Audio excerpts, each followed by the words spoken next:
Sunday morning in Grand Blanc Township, Michigan, began quietly, gray sky, bare branches, church bells calling the faithful. Then, peace shattered. A truck tore through the church doors, splinters flying, screams rising.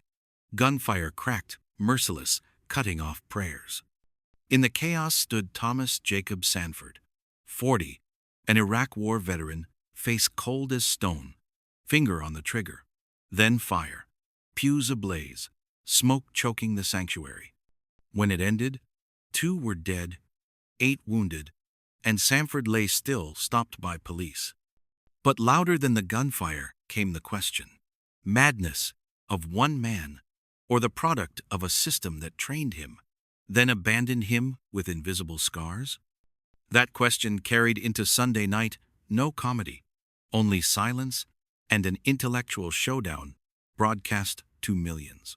The studio opened like a theater of shadows. Lights dimmed to a single pale beam on a black table, polished like a stern mirror. This wasn't a talk show. It was a courtroom. On the screen, the church burned red. The words cut through flames: system failure or individual madness. At center stage sat John Oliver, dark-suited like a prosecutor, sarcasm held in check, microphone as his only weapon. Opposite him, Ben Shapiro, composed, hands clasped, gaze locked, speed and precision ready to strike. 2 intellectual combatants, 1 jury, the nation, holding its breath. John Oliver broke the silence first. His voice was deep and heavy, with no space for his usual jokes.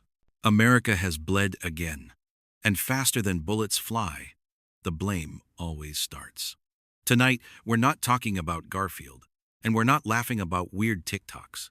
Tonight, we have one question: when tragedy strikes, who do we blame? The words echoed. Oliver looked up at the man across from him. And to answer it, I've invited someone who will likely disagree with me under any circumstances. A man famous for turning 3 pages into 30 seconds of argument.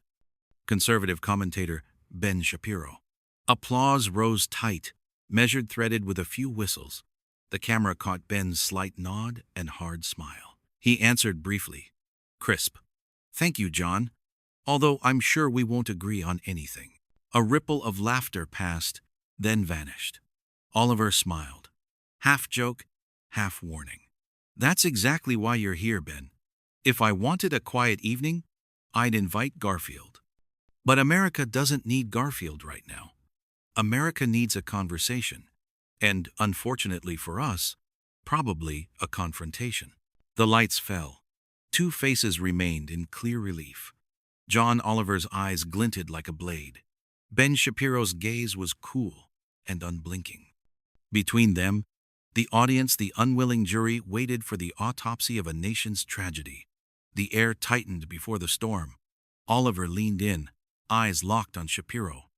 The first question snapped out the opening shot of the war. "Ben, this attack left 2 dead, 8 injured, and a church reduced to ash. The suspect wasn't a nobody. He's an Iraq War veteran, trained by our government, once called a hero. So when he turns his gun on his own neighbors, do we chalk this up to a personal failing? Or a system that forged him and then left him to break?" The audience held its breath. The camera pushed in. Shapiro adjusted the mic, inhaled, then spoke with stones on water diction. "John, with respect, that's emotional sophistry. Millions of American veterans come home from war. They live, they work, they raise families. They don't drive into churches and murder the innocent. Sanford is an individual. We don't turn one man's crime into an indictment of the entire system." The room thrummed, half nodding, half frowning. Oliver's eyebrow arced. A half smile crept in. He wasn't surprised. He had his opening. Oliver leaned back, sarcasm frosted in his voice. "Ben, you speak as if Sanford appeared from nowhere. He carried a gun for his country, trained by the U.S. military, then came home with PTSD, and was abandoned by an overburdened system.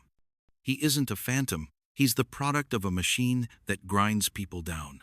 The audience sank into data. Shapiro shot back, tempo quickening. I don't deny PTSD or flaws in healthcare.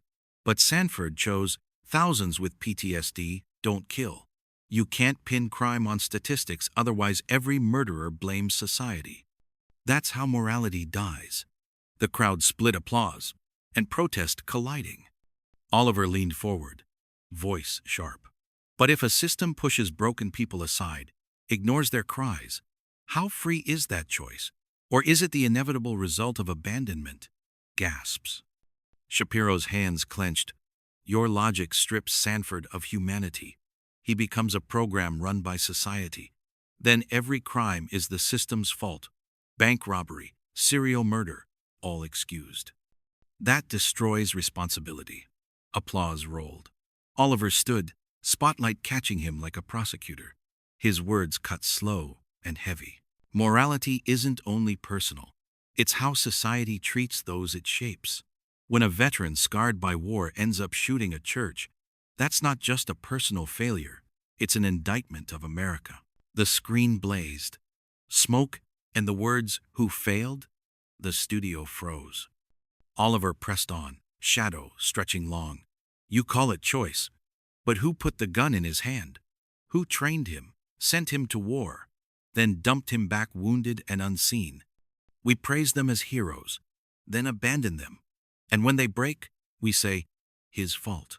Behind him, images of homeless veterans, long VA lines, hollow eyes. The soundtrack beat like a heart.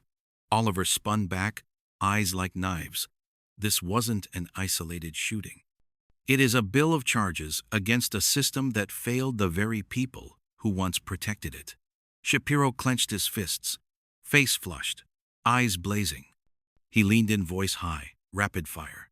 John, you're turning a murderer into a victim. Yes, the system has problems. But Sanford didn't kill because of a policy memo. He killed because he chose to. Don't make mass shooters the emblems of national failure. That insults millions of veterans who come home, carry their pain, and still choose to live decently. The studio erupted, half for Shapiro, half against. Oliver raised a hand, cutting through the chaos. America is drowning in guns. Churches, schools, supermarkets, battlefields everywhere. And we argue about freedom while blood is fresh. Sanford isn't a phantom. He's a mirror. When a nation makes guns easier than medicine and abandons those who once carried them, violence isn't accident. It's outcome. The camera tightened on him, sweat shining under lights. He slowed.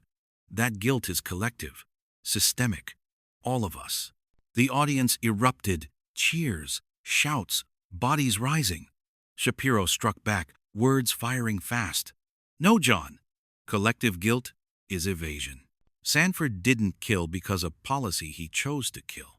Strip responsibility and morality collapses. Noise surged. The crowd split in fury. Oliver slammed the table like a gavel. You preach responsibility while bodies lie in a church. How many children, how many worshipers, how many shoppers must die? With shootings nearly every week, this isn't about individuals, it's a plague, a social disease. A montage of bloodied schools and stores flickered. The audience exploded. Shapiro rose, braced on the table, eyes blazing. You're wrong. Call it a disease, and you hide the truth. Evil exists. The answer is responsibility, not blame shifting. Otherwise, justice dies, morality dies, America dies. They stood eye to eye, adversaries before a nation. The crowd howled, room shaking, no longer a talk show but a trial. The camera swept the front row. A woman sobbing, a veteran trembling to his feet, a young man with a cardboard sign. No more blood. Cutaways showed live comments flashing on the big screen. Oliver is right. Shapiro nailed it. This is the debate America needs. America's been dead for years. The noise stacked, a nation screaming inside one room. Oliver raised his hand. Silence slowly returned. He nodded at Shapiro, then faced the crowd. One side says Sanford is the product of a failed system. The other says he's a criminal, fully responsible. The truth may lie in the painful gap, perhaps both abandoned and guilty. But this is certain. If we only argue while blood keeps spilling, systemic or personal, we all fail. The lights dimmed. On the screen, the flames vanished, replaced by a still image of two clasped hands, one old, one young. Oliver offered his hand. Shapiro hesitated, then took it. The camera pulled back. Hundreds sat frozen, no applause, no boos, just long sighs. The sad coda of a nation. A narrator's voice told, "The clash ends, but the echoes remain. No trial closes, while a country hangs between two words, systemic failure and personal fault." The screen went black. White letters burned. Who failed? Lights dimmed. The audience filed out. Footsteps hollow. No debriefs, no smiles, just whispers and bowed heads. Outside, social media erupted. Number Oliver vs. Shapiro. Number system failure. Number Michigan shooting. Posts fractured into a mosaic of division. Oliver praised for naming a rotting system.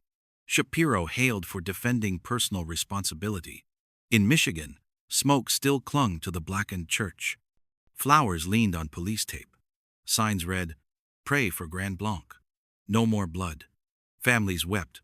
For them, loss wasn't systemic or individual. It was simply loss. Elsewhere, a veteran sat in the dark, bottle empty, eyes on the debate replay. He whispered, "If I break one day, will they blame me or America?" The narrator returned, steady as a tolling bell. The debate is over, but the question lingers. Who failed? Perhaps no answer will ever satisfy. But one truth stands. If we fall silent, if we accept bloodshed as normal, then we are complicit. Share this story. Let the debate live beyond the studio. Only when every voice rises might the next shot be stopped. The screen faded, then glowed with cold text.